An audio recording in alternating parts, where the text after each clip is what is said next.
Has the publication of articles in The Guardian about GCHQ damaged national security?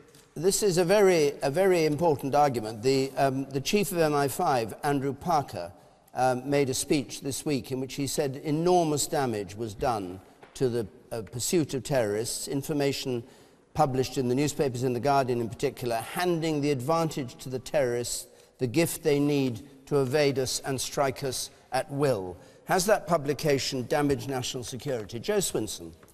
Well, I mean, you know, understandably, the head of MI5 is going to make the case that he has done. And I think we do need to recognise that there are some things that MI5 and other agencies do to keep us all safe that do need to be kept secret. But I think there is a balance also to be struck in recognising that there needs to be some accountability, and we are able to do that in some ways through Parliament and through government for these services, and that to a degree the press within our country has always also played a role in that. So I don't think it would be fair to say that always publishing anything that is leaked is always the wrong thing for a newspaper to do. But what about these publications of these leaks about GCHQ and the way that it tapped into terrorist and other communications? Well, I mean, as I say, I can understand why the head of MI5 is making that case. Is he right or wrong? Well, I mean, I think that it's probably the case that it would have been better in terms of our national security had that not all been published. But equally, I think it's worth recognising the Guardian didn't publish everything that they were given. It wasn't just entirely indiscriminate like some of the things we've seen on WikiLeaks and so on, where just thousands and thousands of pages have all been published all at once. So, you know, I think we do need to take great care about these particular issues.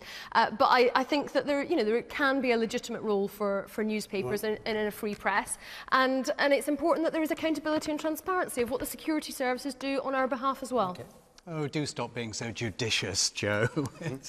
I was not 500 yards from here many years ago. I was actually interviewed for a job in British intelligence, and it gets worse. They offered me a job. You're now afraid. Have you been a spy all this time? Yeah, now we're very afraid. They were the only people, I think, who knew anything about me who hadn't realised that I was gay. Is that a ban to being in intelligence? No. Well, it would have certainly would have been in 1973. Yes. Did you proffer yourself for this job, or did they just come along and say, "Hi, you'd like to"? You must have proffered yourself. Just like in the spy novels, one is approached by a don whom one has never met before and asked whether one would be interested in this rather specialised branch of work. Yes, so I've always taken our intelligence services utterances with a pinch of salt, and I take this one with a pinch of salt. On the other hand, The Guardian's absurd grandstanding is profoundly irritating. I think that if you're... What grandstanding, for those of us who don't read it every day? Oh, they're fighting a magnificent battle for human freedom by releasing... You don't believe that? No, I certainly don't. And I think a lot of the stuff that Snowden has released shouldn't have been released. If you're against invading Iraq, and I was, if you're against invading Afghanistan, as I was, Syria, as I am, even doubtful about Libya, you have to have an answer to the question, how should the nation's security be protected? And if that isn't by having a good, well-staffed and well-resourced intelligence service which is able to find things out and to keep secrets, then I don't know what the answer is. But you've shifted a bit. You were accusing her of being pompous and judicial and all that, and now you're saying exactly the same thing yourself, that it is very important. It is very important, yes, and I don't think that The Guardian have been right in what they've done. You can't simply release bucket loads of state secrets and know which will be damaging to security and which won't. Sarah Churchwell. I don't think...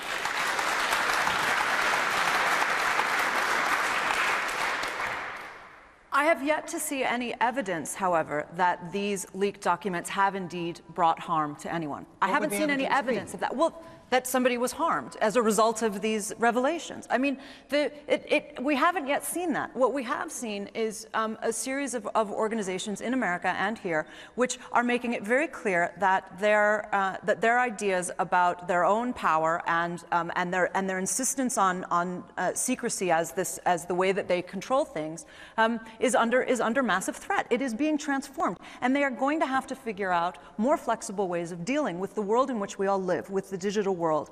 I think that the idea that there can be a role for the free press in this, I find frankly worrying. There has to be a role for the free press in this, because the free press is what holds government to account. These guys have not been held to account, and simply shouting at us that this is a question of national security, how do I know that? You know, we're being asked to trust people who have proven themselves to be untrustworthy. Okay. The man in the middle there with spectacles, you, sir. I believe the Guardian should be prosecuted on the Official Secrets Act. And if the Crown Prosecution Service doesn't do this, I would like them to tell us why. Diane Abbott. Well, of course, there's always a defence under the Official Secrets Act of the public interest. If we're talking about the Snowden revelations, not WikiLeaks, which is just a dump of information, we're talking about the Snowden revelations, I actually think it's wrong for the head of MI5 to step out of the shadows, assert that this has damaged national security, and step back into the shadows. He can't be challenged, he can't prove it. We know, whatever we think of Edward Snowden, or The Guardian for that matter, that they've been very careful about what they've published. And the truth is, although I've always vaguely, as a woman of the left, I've always vaguely assumed my phone was tapped, and they must have listened to some very boring conversations about shopping and boys years ago. But nobody knew, actually, that the state in America and here was able to monitor your every telephone communication, your every activity on email.